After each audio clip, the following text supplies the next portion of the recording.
வணக்கம். ஒரு பெரிய நிறுவனம் இன்னொரு நிறுவனத்தை எப்படி வாங்குது? பல ஆயிரம் கோடிகள் கைமாறுகிற அந்த உலகத்துக்குள்ள என்னதான் நடக்கும்? வாங்க, அந்த முழு செயல்முறையையும் ஸ்டெப் பை ஸ்டெப்பா அலசி ஆராயலாம். முதல்ல இந்த ஒரு கேள்வியிலிருந்து ஆரம்பிக்கலாம். எப்படி ஒரு கம்பெனி பில்லியன் கணக்குல பணத்தை கொட்டி இன்னொரு கம்பெனியை வாங்குறதுக்கு முடிவு பண்ணுது? இந்த அலசலோட இறுதியில இதுக்கான தெளிவான பதில் உங்களுக்கு கிடைக்கும்.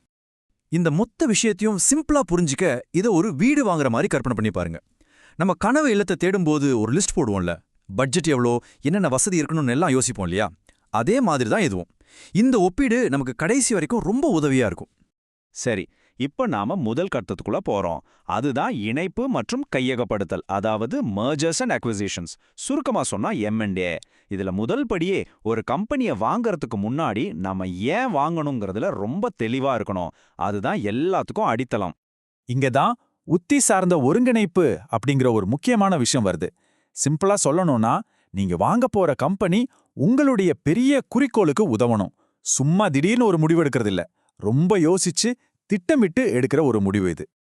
இப்ப இந்த அட்டவணையை பாருங்களேன். ஒரு கம்பெனி ஏன் இன்னொரு கம்பெனியை வாங்குதுன்னு சில முக்கிய காரணங்கள் இங்க இருக்கு. உதாரணத்துக்கு, சந்தை விரிவாக்கம் எடுத்துக்கலாம்.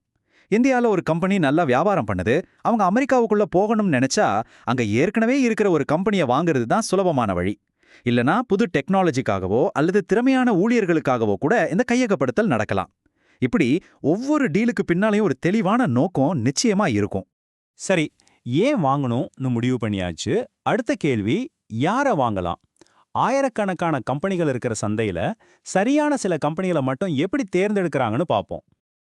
இதுக்கு அவங்க சில ஃபில்டர்களை பயன்படுத்துறாங்க. அதாவது, எந்த நாட்டில் அந்த கம்பெனி இருக்கணும், அவங்க என்ன தொழில் செய்யணும், அவங்களோட வருமானம் எவ்வளோ இருக்கணும், இப்படியான கேள்விகள் மூலமா ஆயிரக்கணக்கான வாய்ப்புகளை ஒரு சின்ன பட்டியல சுருக்கிடுவாங்க. நாம இப்ப இந்த வேலையோட ரொம்ப முக்கியமான சீரியஸான ஒரு கட்டத்துக்கு வந்திருக்கோம்.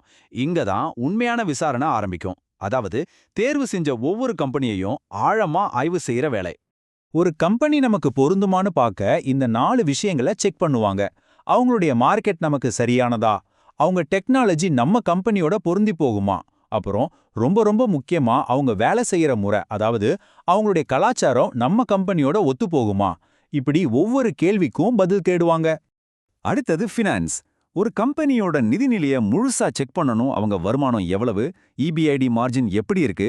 சிம்பிளா சொல்லணும்னா, ஒரு கம்பெனி அதோட முக்கிய பிசினஸ்ல இருந்து எவ்வளோ லாபம் பாக்குதுன்னு காட்டுற ஒரு நம்பர் தான் இது. இந்த மார்ஜின் அதிகமா இருந்தா நல்லது, அதே மாதிரி கடன் கம்மியா இருந்தா ரொம்ப சேஃப். இந்த நம்பர்ஸ் ஒரு கம்பெனியோட ஸ்திரத்தன்மையையும் மதிப்பையும் தெளிவா காட்டிடும். இது ஒரு கணக்கிடப்பட்ட ரிஸ்க். ஒரு கம்பெனியை வாங்குறதுல என்னென்ன ஆபத்துகள் இருக்குன்னு முதல்லயே கண்டுபிடிச்சிடணும். இங்க பாத்தீங்கன்னா தெரியும், ஒவ்வொரு சாத்தியமான பிரச்சனைக்கும் அதை சமாளிக்க ஒரு பாதுகாப்பு திட்டமும் தயாரா இருக்கணும். இதை கண்ணை மூடிட்டு எடுக்கிற முடிவு கிடையாது. இது ஒருவேளை எல்லாத்தையும் விட முக்கியமான பாயிண்ட்.